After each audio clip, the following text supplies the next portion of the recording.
A good job doesn't require suffering. So the leaders that you are, the lives that you are touching will benefit the generations to come in such an impactful way. If you spot it, you've got it. If you don't know that this is a blue pants, you would never say Faten is wearing a blue pants. You mentioned that you think that every manager should be trained as a coach. Yes. Why do you say that? Yes, and I'm advocating for this every single day. I think it's brilliant.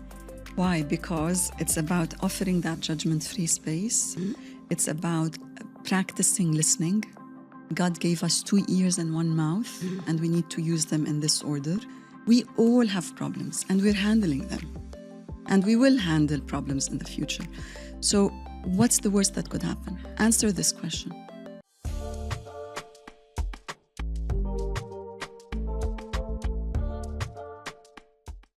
Good evening. Welcome to Pivot Mode, where I coined this show a love letter from me and from my guests to the Gen Z generation and the generations after. The conversations that we have on this platform are just a simple way of us reaching out and saying, we hear you. We're here for you. You are not alone in this maze that we call life. You have people who have been there, done that, and who are here to help guide you through life. I enjoy starting my show with a quote. Everybody knows I'm a quote girl. To me, a quote is a form of stepping stone into life's lessons. And today I chose the perfect quote to align with not only the topic that we're about to discuss, but to emulate the guests that I am so honored to have on the podcast tonight.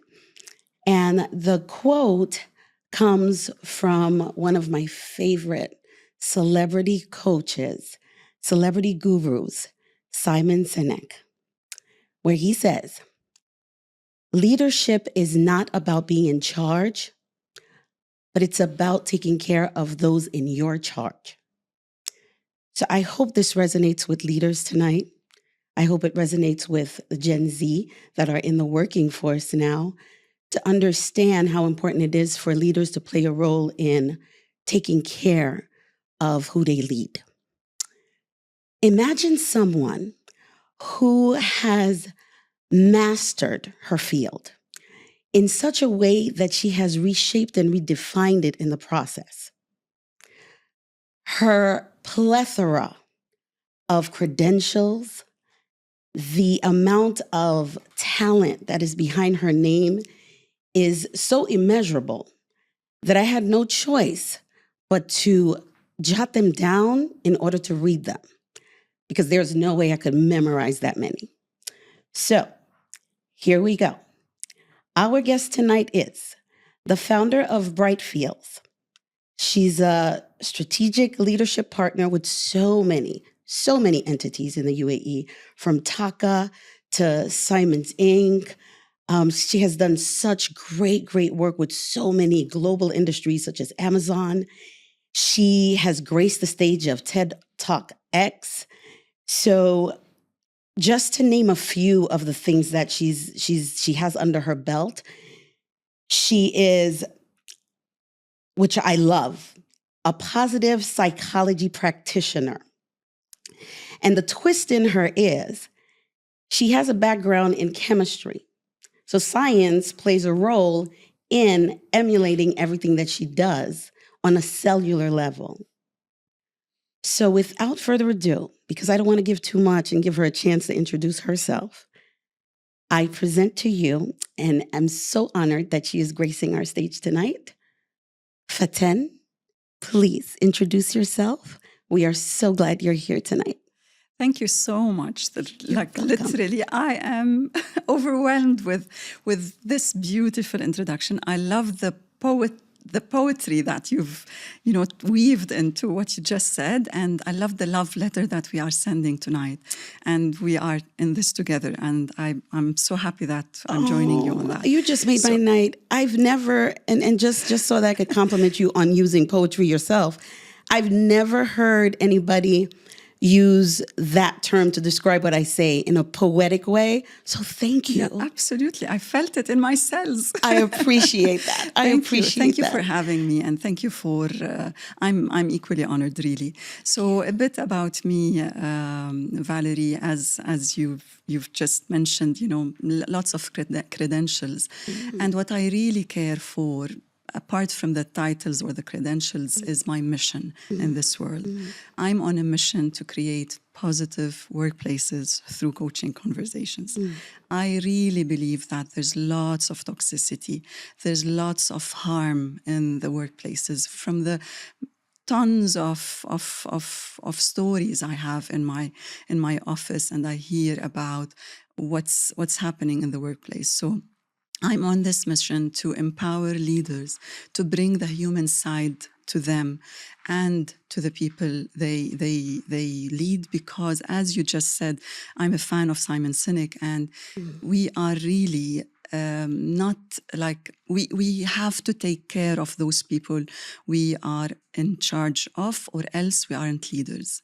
So yes, I have a bachelor's in chemistry and pharmacy.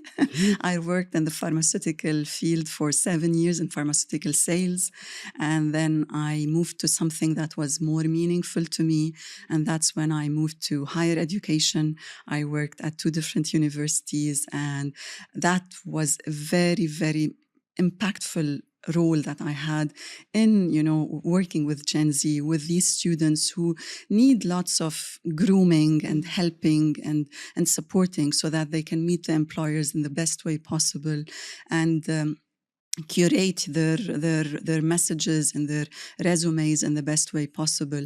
So that's what I've done for another 7-8 years, and then I started Bright Fields around 4 years ago, and I'm so happy I'm on this journey. Yeah. Oh, it is such an honor. I as I told you, you are a TikTok celebrity in my home, because the messages that you relay literally tug at the heart.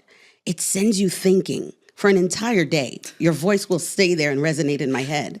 As a teacher myself, because I apply some of those things with my students. Yeah. And they work. They work because it's a way of connecting with them. Yeah. And that's where I think the positive psychology that you promote and that you exude in the work that you do is so important. Right. It's that positivity that this generation is slightly not believing exists anymore. And I wonder, I say, where did we go wrong? Yeah. Where did we lose them, that they are losing, the zest of what we know as life to be? Yeah. So in that spirit, I wanted you to elaborate on that specific topic of humanizing leadership. Right. How did you come about creating that connection? Yeah. Because if I go back to the first building block of Maslow's hierarchy of needs, since 1943, this man realized what people need. And he said, after our physiological needs and our security and safety needs are met, we need love and belonging. It's the biggest force, bigger than any other thing that we need, like self-recognition or self-actualization. We don't need that, or we can't reach that stage before making sure that we have that love and belonging phase met. And what does that mean? It means to be heard and seen. Every single person, including me and you and everyone here, wants one thing in this world: to be heard and seen. And we missed that, unfortunately, in leadership. We thought as leaders we're entitled, we can give people instructions, we don't trust in their abilities. And from a positive psychology point of view, we believe that everyone is a star, they just need to learn how to shine. And that's it. Everyone is a star, everyone has potential. Even the worst performing employee, they've got potential, but maybe we're not using that in the right place. So I was like, I'm a human. I know that these are my needs. What would it make, like, why wouldn't I see that if I was on the other side of the table, if I was that leader? So I wanted to bring that because I really believe this is essential in this world. I think it's always been essential, but now with the comparison of social media and the Dubai life, the hustle, and we really need to remember that it is essential to make sure that everyone in our team is heard and seen. And Gen Z is no different. And I couldn't agree more. I remember we had a guest, at the very beginning of the podcast, Adam Fraser, and he said something so poignant in that he believes that every organization should have an inventory of their employees to know exactly what skill sets they're bringing to the table outside of the resume. Exactly. Right? So that they can be seen and they can be heard other than their, the technical and professional entity that they bring to the table. What natural gifts do you have that will fit our team? And that's not being done. There's no time. Valerie, you reminded me of something. When I used to work at the university, one of the questions that I used to prep students for interviews was, tell me about yourself in a way that's not written on your resume. Share more about yourself in a way that's not written on the resume, because the interviewer should have read your resume. I want you to bring that angle which he or she doesn't know about you, and that might make you stand out, because they would automatically go to memorize what's written on the CV. What's the point? They know it already. Share something that you want to share that's not written there, because on a one-page resume you can't fit your whole life. So yes, I love that inventory of talents, and so that they're natural talents, because some of them don't even know what they are. So by us coaching them, right, in such a positive way, it allows them to pull out, oh, you know what? I never thought that to be a talent. Exactly. So those are the approaches that I feel that we need to start using with this generation, in spite of age. And we've had that conversation. They're hitting their 20s right now. I'm a mother of two, so I know.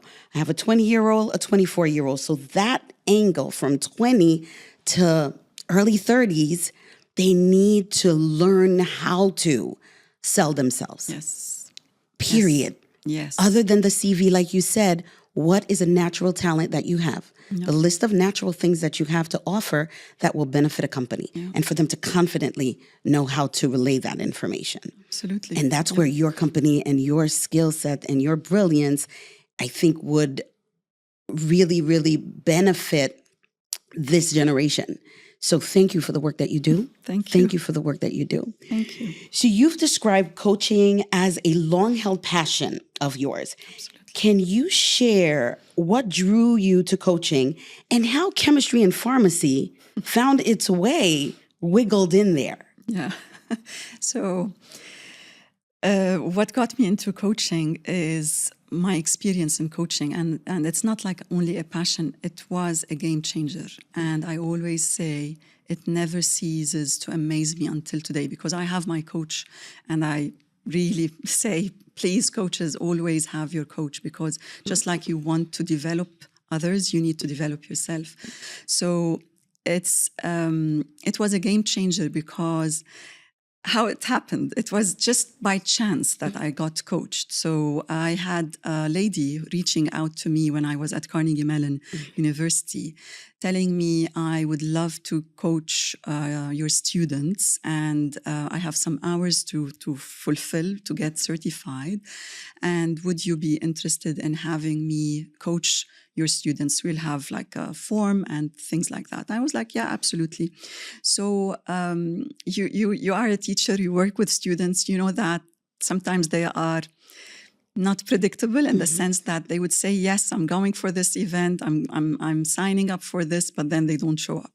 So I've prepared the whole, so she was coming every day for a few hours. And for the whole week, we know exactly who would she be seeing from 10 to 11, 11 to 12, and then 12 to 1, let's say. And all by reaching out to students and say, yes, they want. It's not like I imposed them. They said yes to this opportunity. So we built that Google form, and we know who was coming. On the day of some events, some students didn't show up. So I felt so embarrassed in front of that employer who's coming to campus and to coach our students and to give them, a taste of what coaching is.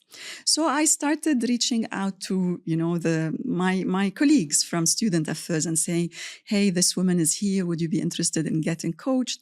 And some said yes. Some said, I'm not really interested in this. And I was like, why am I doing this? Why don't I just say I'm interested and I'll sit there? And that's what I've done. I sat in that office with this lady, and I left that office with a pile of tissue papers with how much I cried and I got emotional. It opened a lot of stuff that I never knew existed. And for one whole month, I would be driving, posing on a traffic light, and I would be crying for no reason. I had no idea what was going, but I knew that there was inner transformation happening. And I loved that so much that I was like, I want to study this. I want to get that modality under my belt. I want to learn what's the science, because coaching is a science and an art. And coming from a science background, I really believe in science. So I went and studied, and I became a coach. And then I did my master's in positive psychology and coaching psychology. I really believe this is the future. There's nothing more gratifying to me and to any other individual than allowing people to know their full potential. And that's what coaching is. Unfortunately, because this is not a regulated career, everyone can call themselves coach. And they use that word so randomly that you would hear a leader saying, I'm coaching my employees. And then all he's doing is telling people what to do or giving them instructions. As a coach, we don't tell people what to do.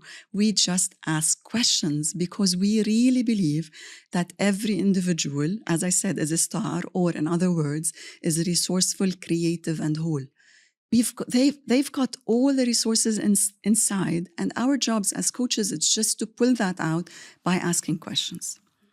And I see it every single day, people thinking oh my God, why didn't I think of this question? And my answer is, because we cannot challenge our own thinking with our own thinking.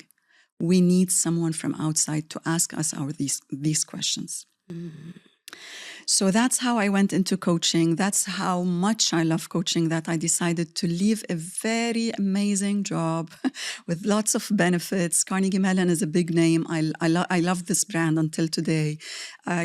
My kids might go to Carnegie Mellon. I don't know. They're still teenagers, but it's such a beautiful place. And still, I felt I want to do this for the rest of my life. I want to support as many people as I can.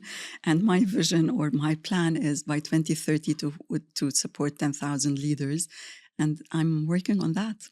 And that's what attracted me the most in reading your bio and doing my, due diligence and research on you. The goal of impacting 10,000 leaders by 2030 is such a grand gesture, is such a positive gesture on your end, which I think the leaders that do get impacted will benefit so much. So on behalf of them, thank you. Yeah, because it'll be full circle, because those are the leaders that are going to lead the Gen Z and generations coming. Yeah. So they will be better prepared. Yeah. They'll be better prepared. Yeah. And we had that conversation as well.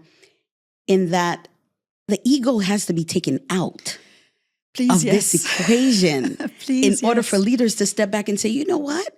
I could honestly benefit from this in order for the Gen Z that walks through my door not to leave in 2 weeks. Yes. Yes. Because they do not feel connected, they do not feel supported, Heard they or do not seen. feel heard, seen. Yeah. They just feel like it's completely robotic, completely micromanaged, and they do not feel fitted. Exactly. There's a lack of fit and there's a lack of safety and trust. Yes. Gen Z is not going to fall for this. No. If their souls, and I say it over and over again, if their souls are not fueled, they do not feel safe. They walk through the door and feel that gut-wrenching emptiness in an employment setting, they will walk out. Yeah. They'll walk out. Because they know their worth. That's they the know thing. that they can find somewhere else that could match their requirements. And yeah, like a good job doesn't require suffering. And they're not in for that. They're You need not. to understand that. They're not. So the leaders that you are, the lives that you are touching will benefit the generations to come in such an impactful way. So for that, I thank you. Thank you. I am, I want to leave this world in a better way than I came, because just yesterday, my 15-year-old daughter was telling me, it's a cruel world, mommy. And I feel that. And I told her we cannot control everything. We can control what we can control. And I'm thinking of this ripple effect, one baby step at a time. And I hope I leave this world in a better place, in a better way, because something I learned when I started getting into coaching, and we were talking about the branding and how we put ourselves out there. And that's something I learned from Tony Robbins. He said, you're doing a disservice to humanity if you go to the graveyard with your experience and knowledge and not sharing it with your community. So I was like, why am I thinking of it as like I'm selling myself? It's not selling. It's I'm doing a service to the community if I shared my knowledge. And that's, I think, what would make these ripple effects, and that's why you're giving me the thank you. I take it, thank you. I receive it, and I really hope that it's benefiting more and more people, because it is cruel. It is. And to hear them say that hurts even more. Oh, yeah. And that was the foundation of my podcast as well, is to leave a diary, of a love just letter. Love letter. That's the only way. And my daughter says it all the time. Mom, you romanticize life. I'm like, that's just who I am. Yeah. This is my love letter to the generation. Love solves everything. It does. Like, that's the beginning of life. It does. It's love. So yes, please do that more often. Thank you. Thank you so much. Send this bit to your daughter. Thank you. Now, in doing my research, I noticed that you mentioned 2 pivotal coaching experiences, one around fear and one around perfectionism. Oh, yeah. And it was so fitting to this generation as well, because it's either they're such perfectionists that they get stuck in where they need to go and what the next step needs to be, or they fear the next move. Yeah. So that's where some guidance and some coaching would come into play. So to have you share your personal experience would be ideal. Okay, and things might get emotional here. Okay. I have a tendency to do that. My team says that all the time. Yeah. I pull it out of everybody. Right. And that shows how amazing you are. Because that's the as authentic as it can be, and that's, I think, what gets to people's hearts and ears and everything. Thank you. So with fear, with fear, I lost my dad in my first year university. He was only 54 years old man, and I was my first year university. And I, in that coaching session, I brought that up in a way with that lady, that first coaching experience that I was talking about. And I started living with fear that I would lose my mom. I don't have any sisters. I have 3 brothers, God bless them, and my mom, God bless her. So I started living with fear every single day. What if I lose her? What if I lose her? Until I came across that book for Susan Jeffers, which was recommended for me by another amazing coach, which is called Feel the Fear and Do It Anyway.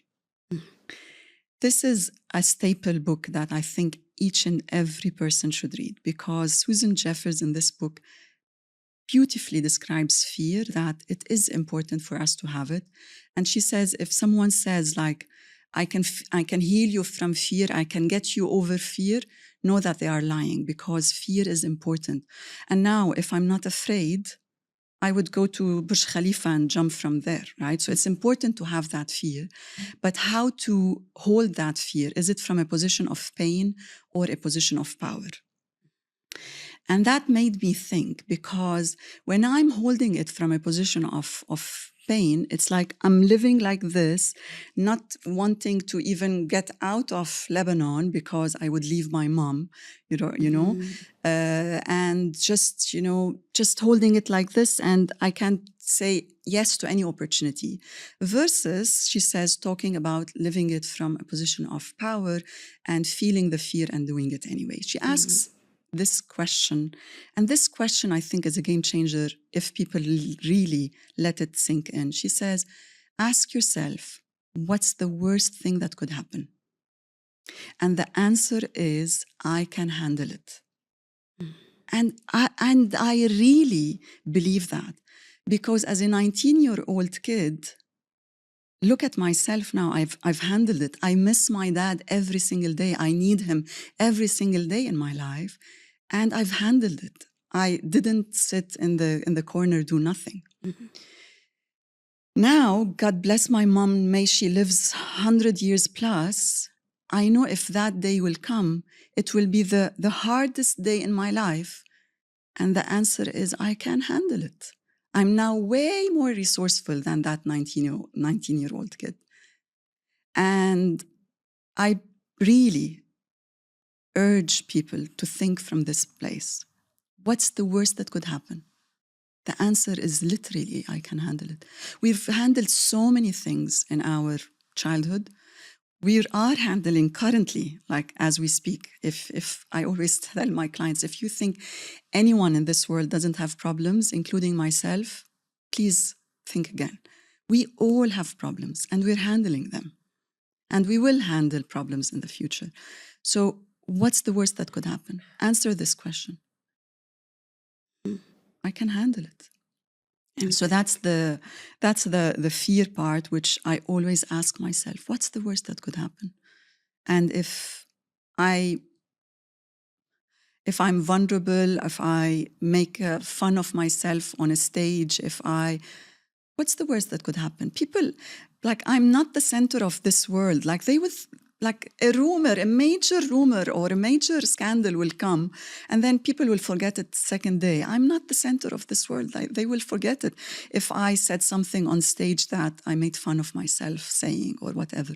So why sit in that, protect mode and like, I don't want to show myself to the world because I'm not 100% prepared. And that takes me to my perfectionism, which I think I am a recovering perfectionist, and I keep on working on that every single day. It's not like I've done it. No, I sometimes self-doubt. I sometimes doubt myself. Would I be able to coach this group CEO? Would I be able to do this, to do that?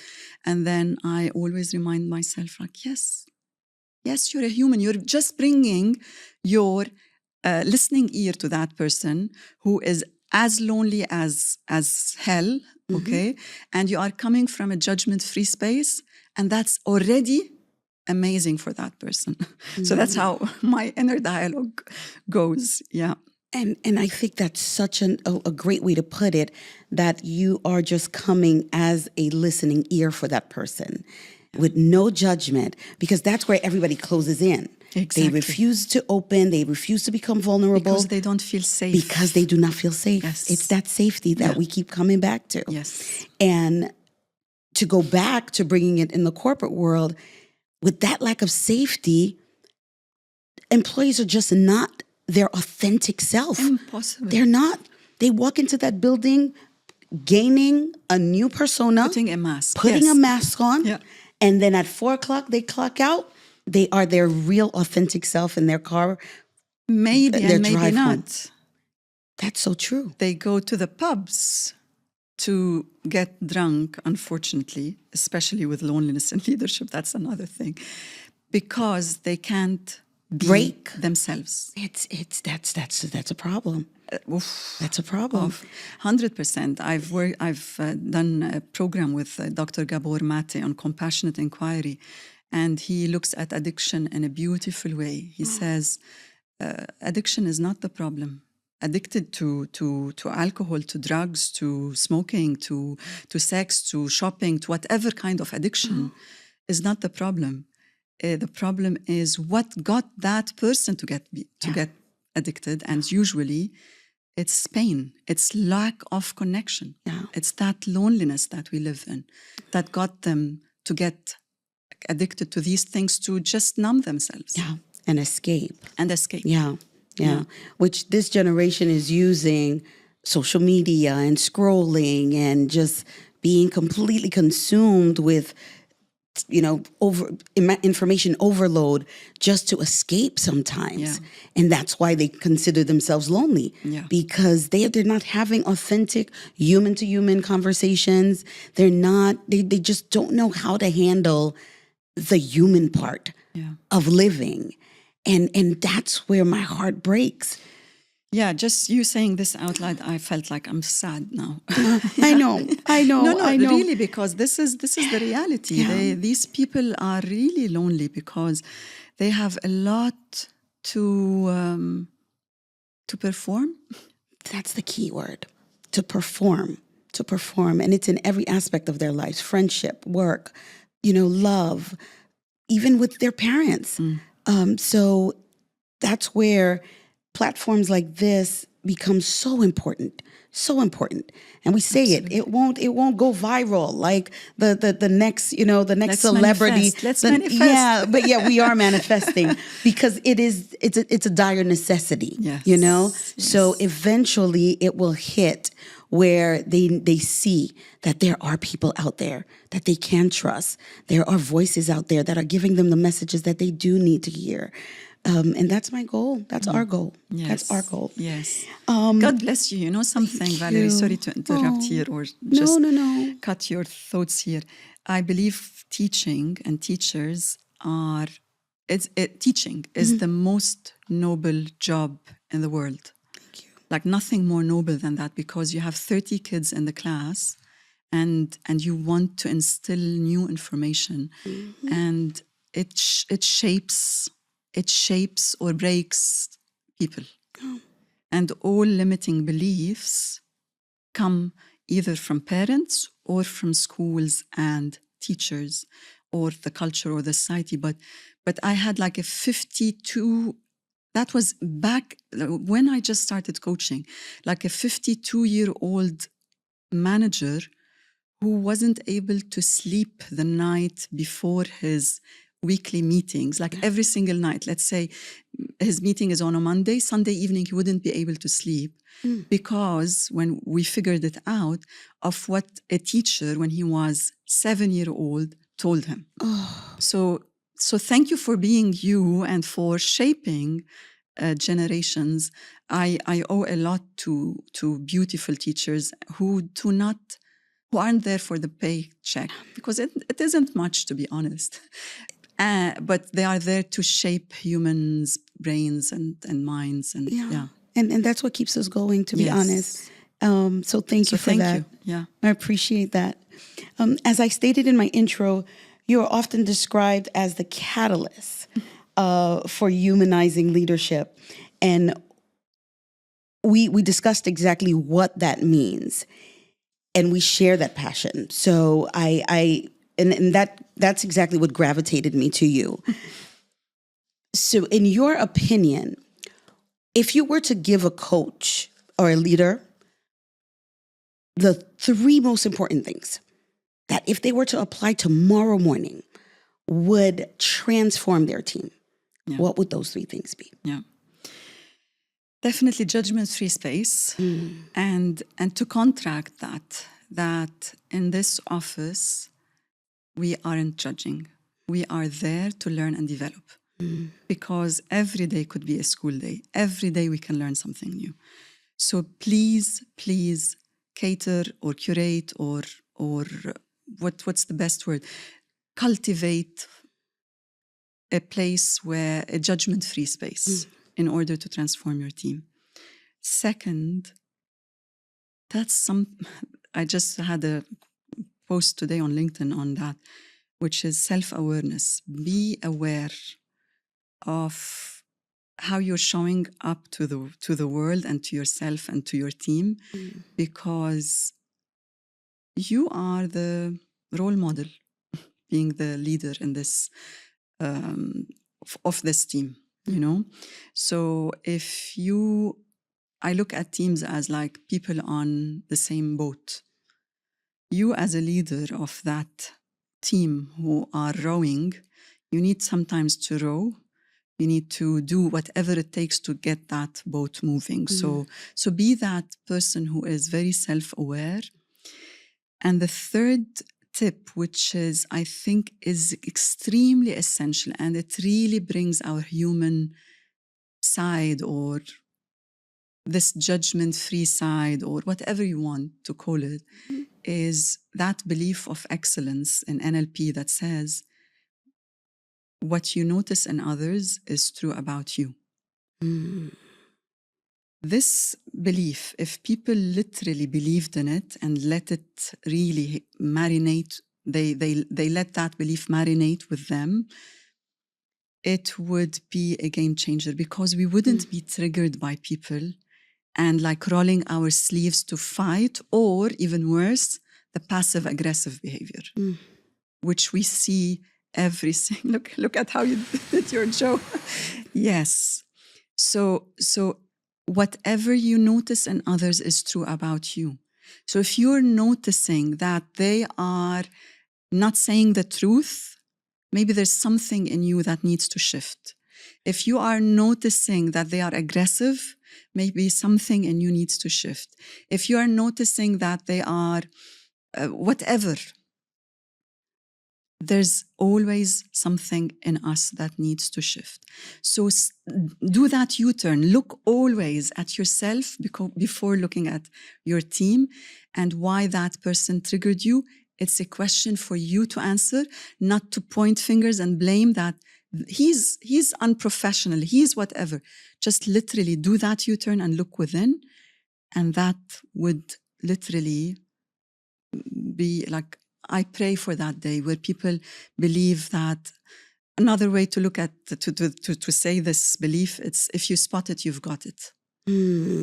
Which makes it easier to people to remember. If you spot it, you've got it. If you don't know that this is a blue pants, you would never say Fatin is wearing a blue pants. It has to be somewhere inside, or else people wouldn't point it out. Like I can go and ask people about Valerie. 5 people, and 5 people will describe Valerie from 5 different angles because it's in them.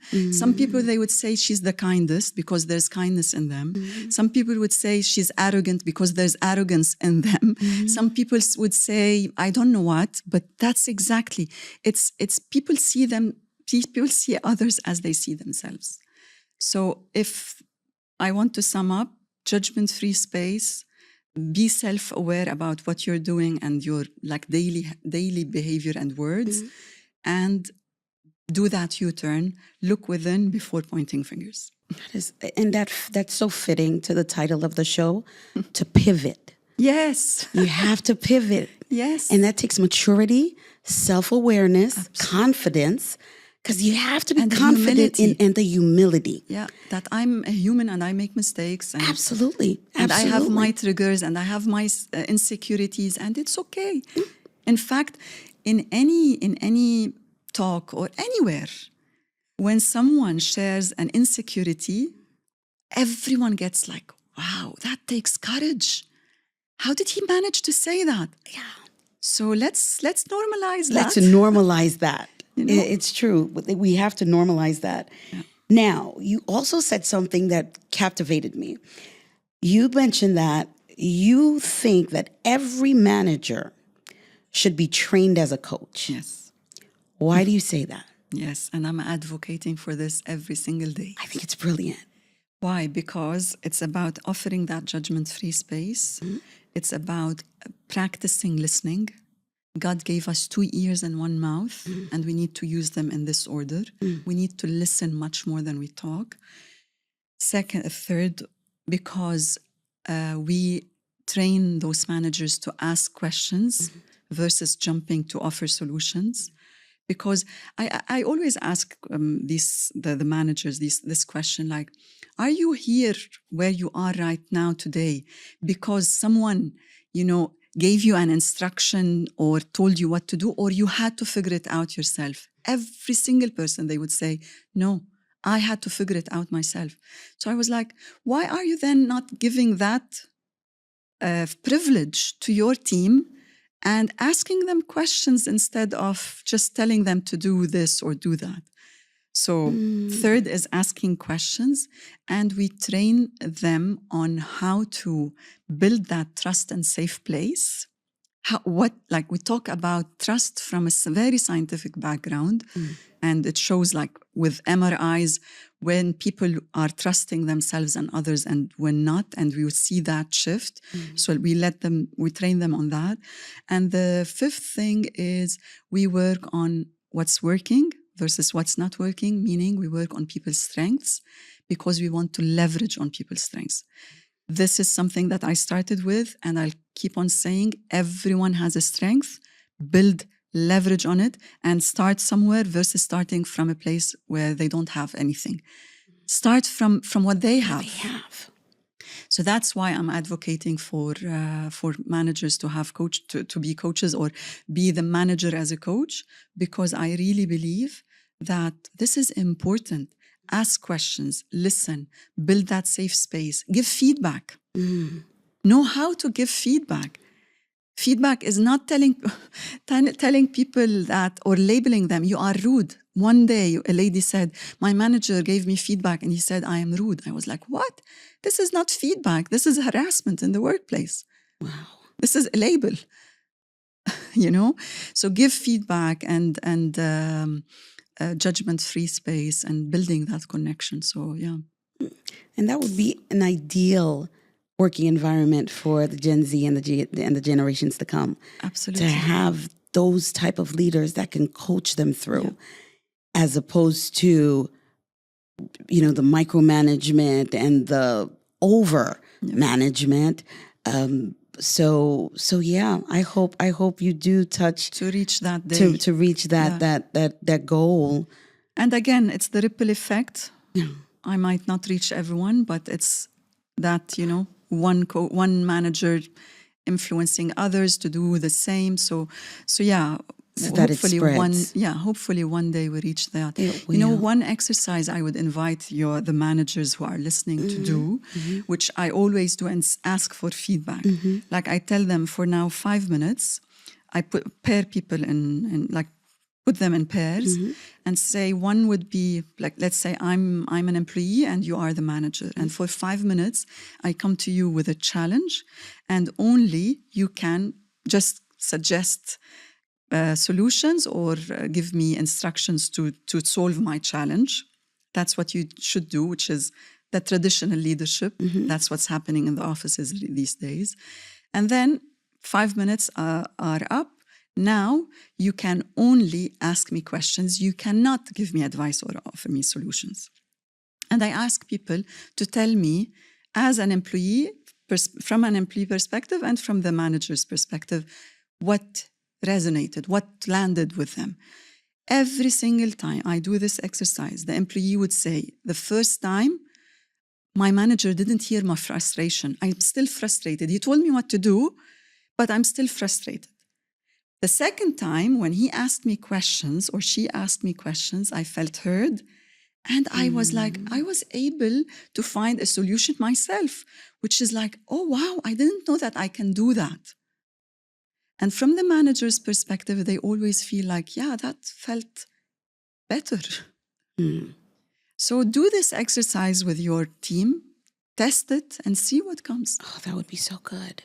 That would be so good. Like Ask a role questions. playing. Yeah, ask questions That would be good. versus telling people what to do. And then just like to go back to, as long as the space is safe, then they can really, really participate openly. That's the foundation. Yes. That's the key. That's the key.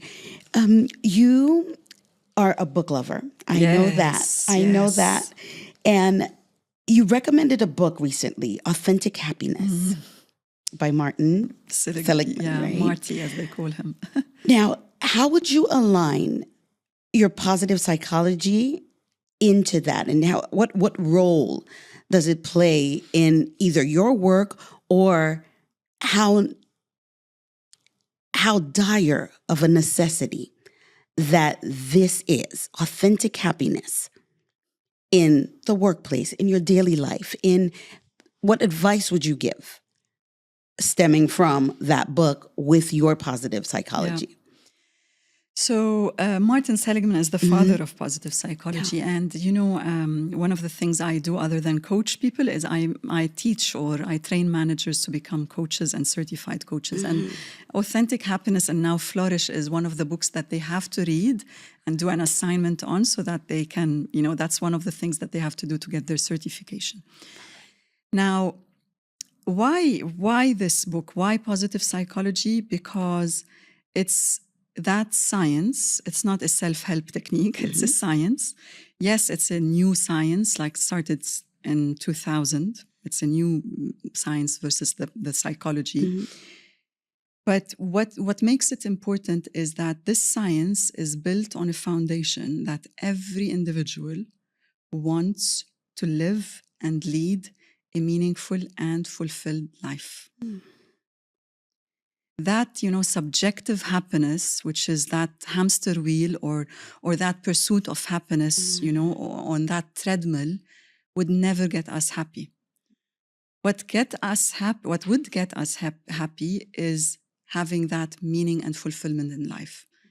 And that's essential for people to understand, because I see it a lot now with people who are hitting retirement age, or with people who have lots of money, that working towards a goal is not important. Like it's not there. They can buy anything with what they have. If they don't have that meaning, why they are here, why God brought us here, they struggle with lots of mental health issues. So it's the science of what makes life worth living. That's positive psychology. And in Authentic Happiness, he talks about happiness from that angle, from that psychological angle, which is looking at purpose and meaning in life. I always love to quote John Maxwell. He said, there are two important days in our life: the day we are born and the day we find out why. And that Simon Sinek talks about why a lot, right? So why? What's my why? And it's important for every person to know their why. Or else happiness would be a pursuit, like it would be that hamster wheel. I'm running towards, I'll buy this Ferrari, I will be happy. I will be happy for 3 minutes. I had one of the chiefs I was coaching last year. He lost a big part of his money and he was working to get it back. So he was beating himself up a lot, because like, how can a person like me do this mistake? It's a fatal mistake. And then one day I walk into his office and he said, Fatin, guess what? I got my money back. And it was like $3 million US dollars. And we're like, okay, congratulations. He said, I want to tell you something. I was like, yeah. He said, I was happy for less than 20 minutes. And now I've got them. And now what? Hmm. And now what? That's not happiness. Happiness is when you leave this world knowing your meaning, knowing that you are doing some good in this world. Yeah. And I agree. And that's one of the reasons why I think this generation feels so lost, is because they're trying to pursue that happiness on the outside and get, trying to fill it in, whereas they need to do the work on the inside. Yes. To find that answer on the inside and let that exude. Yes. It's going to take time. We agree their frontal lobe is not developed enough for them to identify what that is, but it's essential that they hear those messages. And keep it at the back of their head for now. It might evolve. Exactly. It's not set in stone. But just keep it that I'm working towards that. Mm-hmm. One day I want to be that person. Mm-hmm. Not I will buy that iPhone or AirPod or that car or, that materialistic stuff or that brand. Like the brand thing. Oh my goodness. Right? And they're really, really into the brands. These girls, my students, they know every makeup brand. I know. They know how to contour better than I ever will. Exactly. And that's what they're used to. That's what they're brought up doing. So to be able to shift their minds into knowing that there's so much more to life. Absolutely. And your goal and your journey should be to find that within you is my goal as a teacher. Yeah. I may be teaching science on a daily basis in class, but that connection that I have with my students, even with my male students, is something that I cherish. And I can see that they believe that part of me. I love that. And to me, that is the most important thing. Absolutely. It is bigger than passing an exam, passing an assessment, the content that I teach. To me, the life lessons and those conversations that I have with them are so much more important. That will stay with them for the rest of their lives. I'm telling you. I hope so. I'm telling you, that will stay with them. They will remember always that, Miss Valerie, or what do they call you? Miss Valerie. Yeah. Miss Valerie said this one day, and she is right. Yeah. Yeah. I hope that happens. That it resonates. Yeah. Now we're wrapping up soon. Yes. But I wanted us to tackle, emotional intelligence in leaders, right? Because as much training as, the past, let's say 7 to 8 years of the bombardment of emotional intelligence and its importance, to me, I feel that they still reference it as a soft skill, right? As opposed to a core strength that leaders absolutely need. Yes. It's not an option anymore. Yes. What are your thoughts? Absolutely, yes. And I'm glad that we are talking about this. Mm-hmm. We didn't end this talk without talking about emotional intelligence, because humans, emotions drive people and people drive organizations. That's something I said recently, which is absolutely essential for people to realize that as humans, if we want to talk about humanizing leadership, it's getting that emotional intelligence under the spotlight. Because what I'm realizing is that other than it's only a soft skill, they think that, if I manage my emotions, I'm emotionally intelligent. I think there's much more depth to emotional intelligence than just managing my emotions. Or sometimes what I see is that I'm managing my emotion, I'm piling things up until they burst, until they explode. Mm-hmm. That's not managing emotions. Or I'm beating myself up. That's not another way of, managing my emotions. So I'm staying quiet when I wanted to share something. That's not managing emotions. I think the real importance here is having that emotional literacy. Meaning, before we learned how to speak in English or French or Arabic, we learned how to get the alphabet, right? From alphabets, we did words. From words, we did sentences, right? And sentences, we started talking. The main building block, the alphabet of emotions, is missed. In English language, there are more than 2,600 feeling words. If you go ask anyone, how are you feeling right now? They would say, I'm good, I'm okay, I'm not too bad. And like, no, these are not feeling words. Okay, I'm happy, I'm sad. Let's count them. I'm happy, I'm sad, I'm afraid, Frustrated. I'm frustrated, I'm anxious. Typical. Maximum 5 words. The vocabulary has 2,600 words. So the building block in order for me to understand about emotional intelligence is to enrich my vocabulary, is to have that emotional literacy. From there, I can start naming my emotion to tame the emotion. Because before naming the emotion, you cannot tame it. And we're not asking to pile it up or, push it down. We're asking you to name it so that you can tame it. Because in the organizations, what's happening again is that they think we don't talk emotions in the office. And I always remind leaders that in board meetings, who's talking? Emotions are talking. And hence the aggressive reaction or the loud voice or the passive aggressive again or the silent treatment or whatever. Simply because they weren't trained to name exactly what they're feeling. I feel my tone of voice got highlighted. No. The passion came out. It's perfect. Because like, please don't say emotional intelligence without naming your emotions. Yeah. We need, That's the building block. That's so key. Yeah. That's so key. And then promoting that within the organization that we need to name our emotions.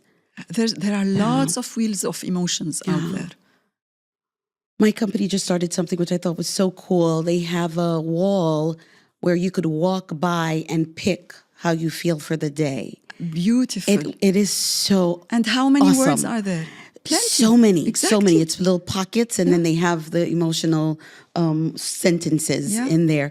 And it's really, really made a difference. Absolutely. To be honest. Because naming exactly how you're feeling tames the emotion. And that's again proven by science and by MRIs, and it showed the migration of our our brain activity from our limbic brain to our prefrontal cortex when we named the emotion. Wow.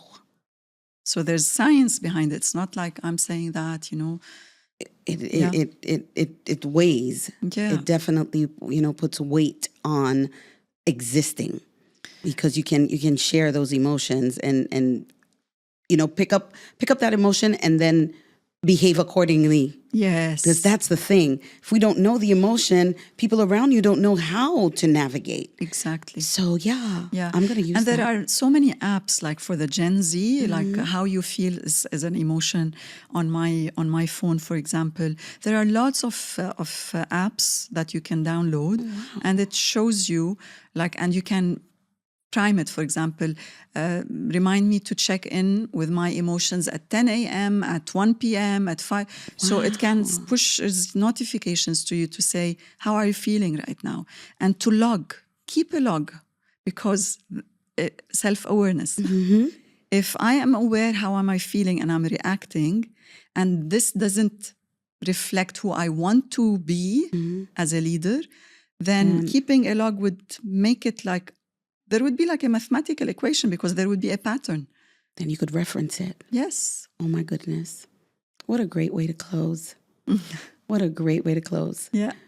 But before letting you go, because I could stay here with you all night. I know. All night. We're having such a great conversation. But with tradition, with our show, what we do when we close out is I will shoot some fire words at you. Okay. And you have nanoseconds Okay. to tell me exactly what emotion comes from up. that word and what that word, how that word resonates for you. Okay, let's Okay, play. are you ready? Yes. Okay. Silence. That's the importance. Like, that's the key. Game changer. That's the word. Game I changer. like that. Silence, game changer. Mirror. Essential to highlight blind spots. Good. Grace. Oh, I bow. Yeah. That's how, like, I bow to grace. Right? Yeah. Because grace is important, to be kind to yourself. Yeah. Right? Lastly, authenticity. I chose game changer. It's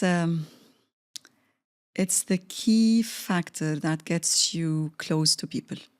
If you want to get close to people, be authentic. That's so good. Yeah. That's so good. And for people to believe that authenticity. Energy doesn't lie. Energy doesn't lie. You just gave me goosebumps. Yeah. That's good. Energy doesn't lie. And you can be your most, like, the energy, like, yeah, it's like that authenticity, people will feel it. It's pure. It's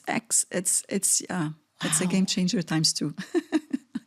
Yeah. I cannot thank you enough. I can't thank you enough. I really enjoyed talking to you. And Thank you. Yeah. Thank you. It was authentic. Oh, yeah. Right? And very transparent. Absolutely. With good information. Thank that you. I hope our guests get to really take in.